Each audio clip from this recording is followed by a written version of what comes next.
हमें यह विद्युत परिपथ दिया गया है और ये प्रश्न दिया गया है कि इसमें A और B के मध्य तुल्य प्रतिरोध ज्ञात कीजिए।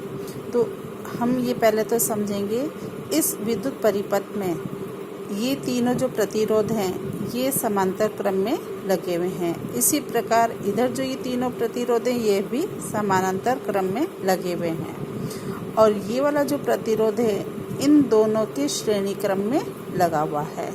तो सबसे पहले हमें इन तीनों का जो समांतर क्रम में लगे हुए हैं इनका तुल्य प्रतिरोध ज्ञात करना होगा। तो समांतर क्रम में जब तुल्य प्रतिरोध ज्ञात करना होता है तो उसके लिए हमारे पास फॉर्मूला होता है 1/R बराबर 1/R1 plus 1/R2 plus 1/R3, क्योंकि 3 है। अगर 2 भी होते इसकी जगह तो हम ये 1/R1 और R2 ही लेते हैं। अब हम इसमें इनका सबका मान रखेंगे। सबके प्रतिरोध कितने हैं? 1/2 1/2 2 हैं। सबके तुल्य प्रतिरोध कितने हैं? 2 हैं। अब हम क्या करेंगे, इसका एलसीएम लेंगे तो कितना आ जाएगा हमारे पास? 1 + 1 + 1 तो कितना हुआ? 3/2 3/2। ये हमारे पास क्या आएगा? 1/R। लेकिन हमको 1/R में R तुल्य प्रतिरोध ज्ञात करना है तो क्या हो जाएगा? R बराबर 2/3। इसका मान कितना हो जाएगा? R बराबर 2/3 और इसमें इसकी इकाई क्या हो जाएगी? ओम। ठीक है। इसी प्रकार इसमें भी देखिए 2 ओम दिए हुए हैं तो इसका भी तुल्य प्रतिरोध कितना हो जाएगा? 2/3 हो जाएगा। तो अब हम इसी डायग्राम को दूसरे तरीके से और बना सकते हैं कि इन तीनों का तुल्य प्रतिरोध हमारा 2/3 आया है। तो इसे हम इस तरह से प्रदर्शित कर सकते हैं।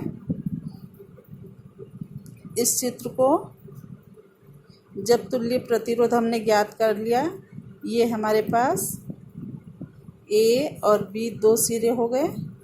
इसका तुल्य प्रतिरोध 2 ओम है, लेकिन इसका तुल्य प्रतिरोध हमारे पास कितना आया? 2/3। इसका भी हमारे पास कितना आया? 2/3। अब ये देखिए, अब ये तीनों एक दूसरे के क्या हो गए? श्रेणी क्रम में हो गए। तो अब हमें इसके लिए ज्ञात करने के लिए फॉर्मूला कौन सा लगाना पड़ेगा? R बराबर R1 R2 प्लस R3, तीनों ये लगाने। अब इसके हम मान रखेंगे। मान रखने पर कितना है? R1 हमारे पास कितना है? 2/3 प्लस 2 प्लस 2/3। अब हम इसका एलसीएम इसे सॉल्व करते हैं। एलसीएम ले लिया हमने। एलसीएम हमारा इसमें कितना आ जाएगा? 3। तो कितना आया? 2 + 6 + 2 टोटल कितना हुआ? 10/3। कितना हुआ? 10/3 ओम। तो अब हमारा आंसर क्या हो जाएगा?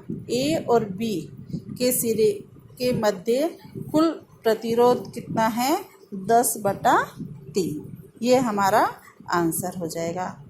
अब इसी आधार पर आप पीछे के जो क्वेश्चंस आपके दिए हुए हैं उन्हें आप सॉल्व करोगे और पेज नंबर दिए हैं पेज 142 पर। पेज 142 पर हैं क्वेश्चन नंबर 32। क्वेश्चन 32 के अंदर भी आपके पास A B C D 4 question है। A B C D ये चारों क्वेश्चंस आपको करने हैं और सॉल्व करने के बाद इसकी पिक मुझे सेंड करनी है जिससे मैं चेक कर सकूं कि आपको ये क्वेश्चन समझ में आया या नहीं आया। इसी प्रकार से वह भी क्वेश्चन होंगे।